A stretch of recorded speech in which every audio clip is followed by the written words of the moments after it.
విచిత్రాల నిధి ఓ విధి విచిత్రాల నిధి వింత కథల సారథి ఆశ నిరాశల వారధి నిరంకుశ నిర్ణయాల నిర్దయవానిధి ఓ విధి విచిత్రాల నిధి ఓ విధి విచిత్రాల నిధి. మొత్తానికి ఎలాగైతేనే లక్ష్మీదేవి గారు చలసాని గారు పెళ్లి చేసుకుంటున్నందుకు చాలా ఆనందంగా ఉంది. నిజమే. అయినా ఇప్పుడేమిటి, రోజీ అడ్డుపడకపోతే వాళ్ళిద్దరూ వయసులో ఉన్నప్పుడే పెళ్లి చేసుకుని సుఖంగా ఉండేవారు. అవును, లక్ష్మీదేవి గారికి కాకుండా చెయ్యాలనే చలసాని గారిని మోసం చేసి డబ్బిచ్చి కొనేసిందట రోజీ. కొనేసింది సరే, తనేం సుఖపడింది, ఆయన్నే సుఖపడనిచ్చింది. ముచ్చటగా 3 ఏళ్లు కూడా కాపురం చేయలేదు. అనుమానించి అవమానించి నరకం చూపించి ఇంట్లోంచి బయటకు పంపించేసింది. విడాకులిచ్చి మరీ వదిలించుకుందిగా. బా, ఆవిడ పేరు వింటేనే నాకు అసహ్యం. మనిషి అయితే ముచ్చటగా ఉంటుంది కానీ ఒక్క మంచి గుణం కూడా లేదు. అన్ని రాక్షస బుద్ధులే అని అందరూ చెప్పుకుంటూ ఉంటారు. అవును, అందులో అనుమానం లేదు. ఊరికే ఎందుకంటారు, ఆవిడ చేసిన పనులను బట్టే అంటారు. పాపం ఆ లక్ష్మీదేవి గారిని ఎన్ని బాధలు పెట్టింది. ఆవిడ మంచివారు కాబట్టి సరిపోయింది, కానీ అదే మరొకరైతే రోజీ చేసిన పనులకి రోడ్డు మీదకి ఈడ్చి తలెత్తుకోకుండా చేసేవారు. నిజమే, కానీ అన్ని పనులు చేసి ఏం సాధించింది? భర్తను దూరం చేసుకుంది. ఈవిడ చేసిన పాపాలన్నింటికీను ఉన్న ఒక్కగానొక్క కూతురు యాక్సిడెంట్లో పోయింది. మనోడు వదిలేసి వెళ్ళిపోయాడు. అంత డబ్బుంది, ఏం లాభం? పలకరించడానికి ఒక్క మనిషి కూడా లేరు. రేపు రోగమో రొష్టో వస్తే చూసేవాళ్ళు చేసేవాళ్ళు కూడా లేరు. ఆవిడ కర్మ. ఇంతకీ ఈ పెళ్ళైనా అవనిస్తుందంటావా? పెళ్ళి అవుతుందిలే, రోజులన్నీ ఒక్కలా ఉండవు కదా. రోజీ సంగతి ఇప్పుడు అందరికీ తెలిసిపోయి ఎవ్వరూ దగ్గరకు రానివ్వడం లేదు. మొన్న ఎలక్షన్లో దారుణంగా ఓడిపోయిందిగా, ఇంకిప్పుడేం చేయలేదు. పోన్లే, ఏదోలా ఈ పెళ్ళైతే పాపం లక్ష్మీదేవి గారికి తోడు దొరికినట్టయినా అవుతుంది. అందుకే నేను ఈ పెళ్ళవ్వాలని కోరుకుంటున్నాను. అప్పటికైనా రోజుకి బుద్ధొస్తుందేమో చూడాలి. సర్లేండి, ఇప్పుడు వస్తే ఎంత, రాకపోతే ఎంత, ఆవిడ గురించి పట్టించుకునే వాళ్ళెవరు?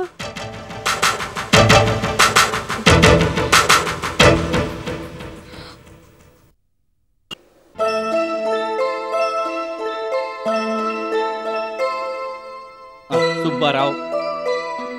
ఈ పేరు ఇందాకే రాశాను కదా మావయ్య. రాశావు తల్లి. ఆ సుబ్బారావు వేరు, ఈ సుబ్బారావు వేరు.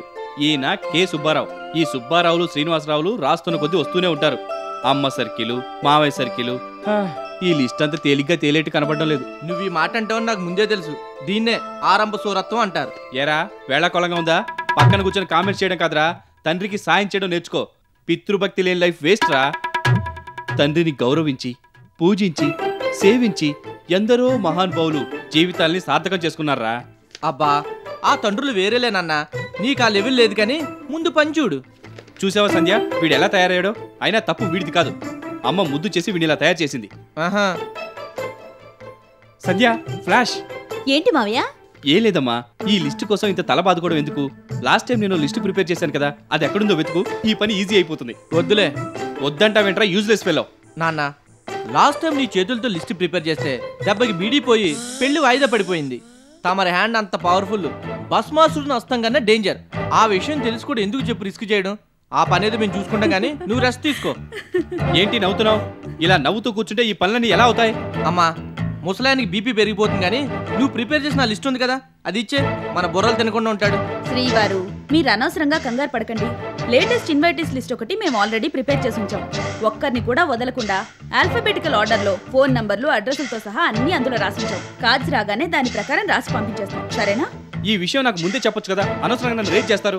చివరికి వీడి దృష్టిలో కూడా నేను లోకు అయిపోయాను. అది ఇప్పుడేంటి నాన్న? ఎప్పుడో. వీడు బాగుపడ్డు.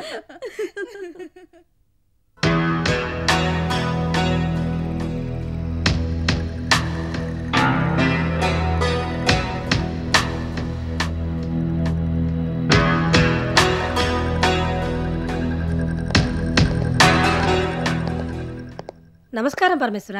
Good evening Mrs Rosie. మీ మాజీ భర్తకి పెళ్ళని ఊరంతా ఉత్సాహంగా ఉంటే ఏదో పోగొట్టుకున్నట్టు అలా నీరసంగా కూర్చున్నారేమిటి పరమేశ్వరా? కొత్తగా పోగొట్టుకుంటానికి ఏముంది అండాళ్ళు? అయినా మిసెస్ రోజీ కావాలని పోగొట్టుకున్నారుగా. అదేదో కాస్త అర్థమయ్యేట్టు చెప్పొచ్చు కదా పరమేశ్వరా? చెప్పటానికి ఏముంది అండాళ్ళు? పెళ్ళై కొంగుకు ముడి వేసుకున్న చెలసాన్ని ఆ ముడిని విప్పేసి కాదు పొమ్మన్నారు రోజీ గారు. ఇప్పుడు చెలసాన్ని తన కొంగు ముడి వేసుకుంటుంది లక్ష్మీదేవి. ఇదంతా రోజీ గారు కావాలని చేసుకున్నదే కదా. తిని బాధపడటం ఎందుకు? అరటిపండు ఒలిచిపెట్టినట్టు ఎంత చక్కగా చెప్పావు పరమేశ్వరా. అయినా ఏదో ముసలాళ్ళ పెళ్ళని మామూలుగా చేసుకుంటారనుకున్నాను గాని ఆ ఏర్పాట్ల గురించి వింటూ ఉంటే మతిపోతోంది. అంత గొప్పగా జరుగుతున్నాయా ఏర్పాట్లు? అదో మాట పరమేశ్వరా, తిరుపతి బ్రహ్మోత్సవాలు, పూరి రథయాత్రకు కూడా అంత వైభవంగా ఏర్పాట్లుండవు. కొడుకు మనవడు కలిసి ఆ లెవెల్లో చేస్తున్నారు. లక్ష్మీదేవిని పెళ్లి కూతుర్ని చేయడానికి ముంబై నుంచి ఐశ్వర్యరాయ్ పర్సనల్ మేకప్ మ్యాన్ ని పిలుస్తున్నారట.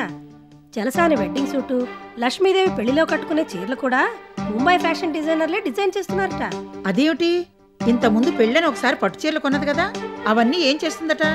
అవి పెళ్లిలో పని మనుషులకి వంట వాళ్ళకి పంచిపెడుతుందట. అలాగా? మరి నగలేం చేయిస్తుందట? రాళ్లతోనా పొళ్లతోనా? రాళ్లతోనూ పొళ్లతోనూ చేయించుకోవాల్సిన కర్మ ఆవిడకేమిటి పరమేశ్వరా?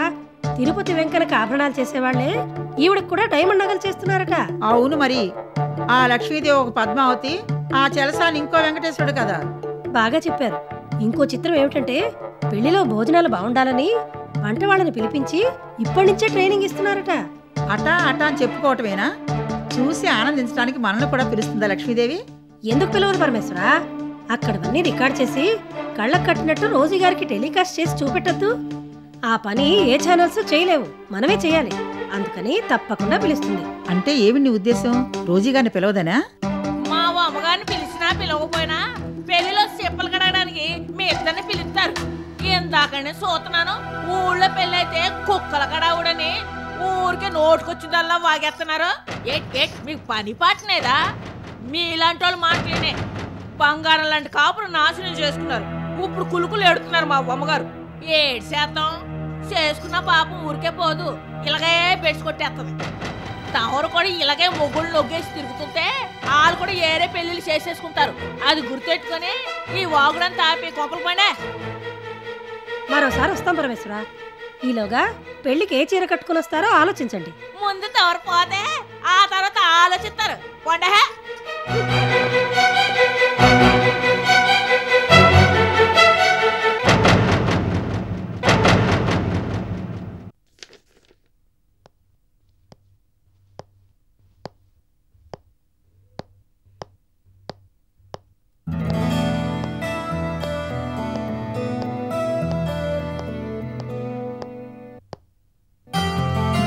లక్ష్మి, కూర్చో కూర్చో.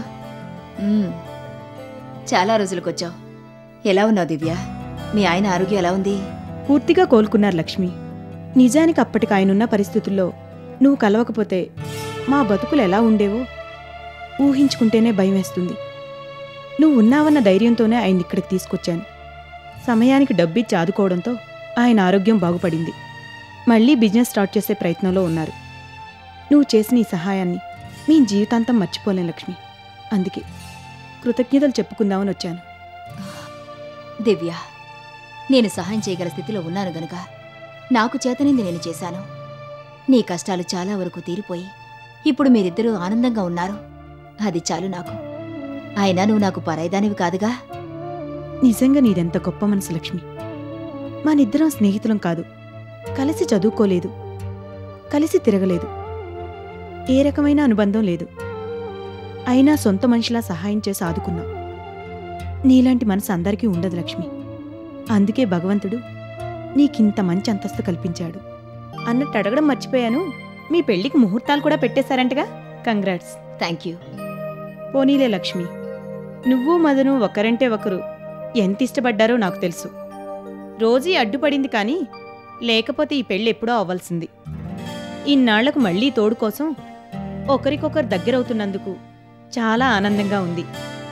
రోజీ నీ మీద పంతంతో మదన్ని పెళ్లి చేసుకుంది. అంత మూర్ఖంగానూ విడాకులిచ్చి వదిలేసుకుంది. చేతికందిన అదృష్టాన్ని చేజార్చుకుంది. నువ్విప్పుడు దాన్ని అందిపుచ్చుకుంటున్నావు. రోజీని చేసుకుని మదన్ ఎంత నరకం అనుభవించాడో నాకు తెలుసు. ఈ పెళ్ళైతే నీ సహచర్యంలో మదన్ ఈ వయసులోన్నా ప్రశాంతంగా ఉంటాడు. నువ్వా ఇక్కడికి ఎందుకు వచ్చావు? నిన్ను కలుద్దామని వచ్చాను రోజీ. ఏ నీ మొగుడు అనారోగ్యం, నీ కష్టాల లిస్టు చెప్పి డబ్బు పట్టుకుపోదావనా? మనుషుల్ని కొనడానికి, వాళ్ళ బతుకులు నాశనం చేయడానికి నువ్వెంతైనా ఖర్చు పెడతావు, కానీ మంచి పనులు చేయడానికి సహాయం చేస్తావని నేనెలా అనుకుంటాను రోజీ? ఆ విషయం తెలిసి కూడా ఎందుకు వచ్చావు? అందరూ నీ ఎంత దుర్మార్గంగా ఉండలేరు కదా రోజీ. ఎంతైనా ఒకప్పుడు ప్రాణ స్నేహితురాలు కదా, ఆ సెంటిమెంట్తోనే చూడ్డానికి వచ్చాను. చూసావుగా, వెళ్ళో. వెళ్తానులే రోజీ. స్నేహితురాలు ఇంటికొచ్చిందని కనీసం కూర్చోమనే సంస్కారం కూడా లేని నువ్వు ఆప్యాయంగా మాట్లాడతావని, ఆదుకుంటావనుకోవడం అత్యాశ అవుతుంది. చూడు, అనాథలమని ఆపదలో ఉన్నావని సహాయం చేయమని అడగడానికి నీలాంటి వాళ్ళు చాలా మంది వస్తుంటారు. అందరినీ కూర్చోబెట్టి తీరిగా కబుర్లు చెప్పే టైం నాకు లేదు. చేయాల్సిన సహాయం ఏదో లక్ష్మి చేసింది రోజీ. మేమిప్పుడు హాయిగా ఉన్నాం. నిన్నేదో అడుగుతానని భయపడిపోకు. నా దగ్గర లక్షలు కోట్లు ఉంటే పక్కన కూర్చోబెట్టి తీరిగ్గా కబుర్లు చెప్పే టైం నీకుండేది. స్నేహం అభిమానం తప్ప నా దగ్గర డబ్బు లేదుగా, అందుకే చీపొమ్మంటున్నా.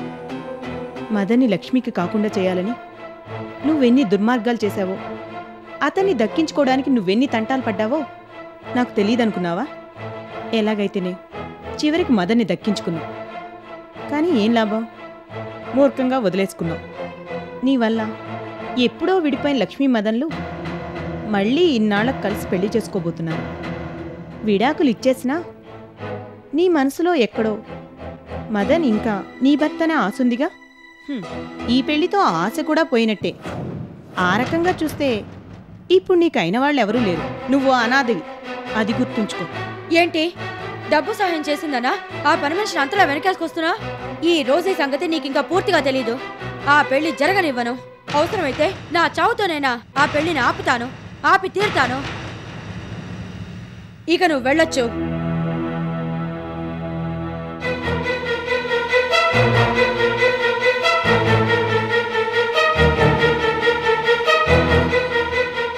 ఈ పెళ్లి ఎలా జరుగుతుందో నేను చూస్తాను.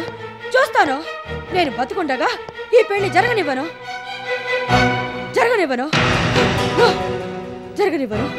అస్సలు జరగనివ్వను.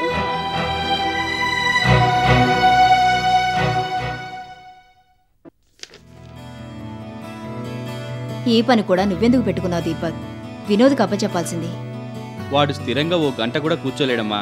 4 అడ్రస్సులు రాసి రేపు రాసుకుందాం నాన్న అంటాడు. బయటికి వెళ్లే పనులు ఎన్నైనా చేస్తాడు, కానీ ఇలాంటివి వాడి వల్ల కాదు. అందుకే నేను మొదలు పెట్టాను. పోనీలే, వినోద్ కూడా ఖాళీగా కూర్చోలేదు కదా, ఏవో పనుల మీద పాపం తిరుగుతూనే ఉన్నాడు. పని చేసినా చేయకపోయినా షో మాత్రం చేస్తూ ఉంటాడు. నీ గురించి కూడా వినోద్ ఇలాగే అంటూ ఉంటాడు. మొత్తం కార్డులన్నీ పోస్ట్ చేసావా? బయటికి వెళ్లాల్సినవి ఆల్మోస్ట్ పంపించేశానమ్మా. లోకల్గా డిస్ట్రిబ్యూట్ చేయాల్సినవి ఉన్నాయి. నువ్వు పర్సనల్గా వెళ్ళి పిలవాల్సిన వాళ్ళు ఎవరైనా ఉన్నారేమోనని ఆగాను. ఎందుకు లేరు, నేను చల్సాని గారు వెళ్ళి పిలవాల్సిన వాళ్ళు చాలా మంది ఉన్నారు. మరి ఆ పేర్లేవో చెప్తే అవి ఉంచేసి మిగతావి పనిచేస్తాను. ఆ లిస్టు భార్గవి దగ్గరుంది, తీసుకో. అలాగే. మరి రోజీని కూడా పెళ్లికి పిలవాలి కదా, ఎవరు పిలుస్తారు?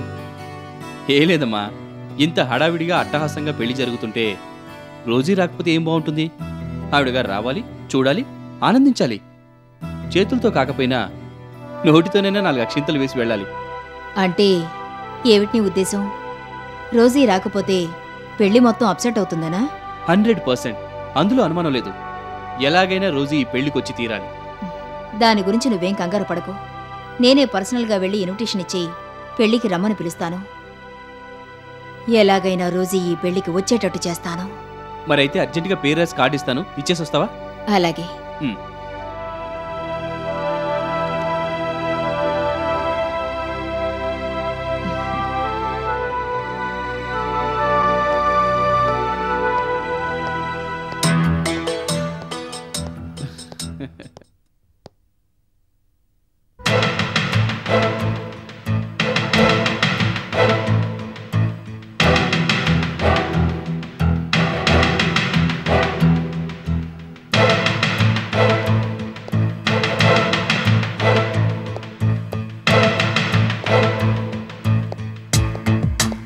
రోజీ,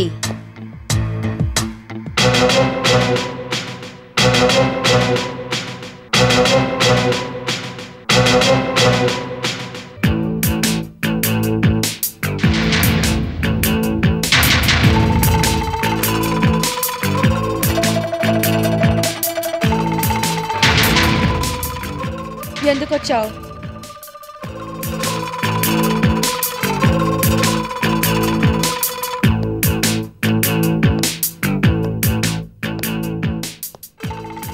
ఏమిటిది? Marriage invitation. అలాగా? ఎవరికేంటి? చూస్తే తెలుస్తుందిగా.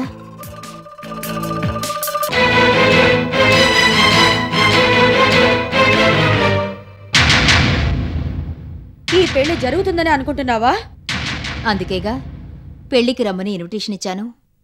పెళ్లి ఎప్పుడు ఎక్కడ ఏ ముహూర్తంలో జరుగుతుందో అందులో క్లియర్గా రాసుంది. ఈ రాత మాత్రమే కాదు, మీ తలరాతలు కూడా మార్చగలను. అందుకేగా పెళ్లికి అడ్డుపడే దుష్టగ్రహాల్ని కట్టిపడేసేలా గట్టి ముహూర్తం పెట్టించాను. ఆఫ్ కోర్స్, కానీ గ్రహాల కన్నా ఈ రోజు పవర్ఫుల్. గట్టిగా తలుచుకుంటే ఈ పెళ్లి ఆపేయగలను. అది ఒకప్పుడు. ఇప్పుడు గ్రహణం పట్టున్నావు. ఈ పెళ్లి ఆపడం నీ వల్ల కాదు. నిన్ను కట్టుకోబోయేవాడు మరో ఆడదానికి భర్త అని తెలిసి కూడా పెళ్లికి సిద్ధపడుతున్నావు. సిగ్గులేదు? విడాకుల పేరుతో భర్తను వదిలించుకున్న ఆడదానికి లేని సిగ్గు నాకెందుకు? భార్య విడాకులిచ్చిందనే తప్ప ప్రేమతో కాదన్నమాట నువ్వే పెళ్లి చేసుకుంటున్నది. చలసాని గారి మీద నాకెంత ప్రేముందో నాకన్నా నీకే బాగా తెలుసు.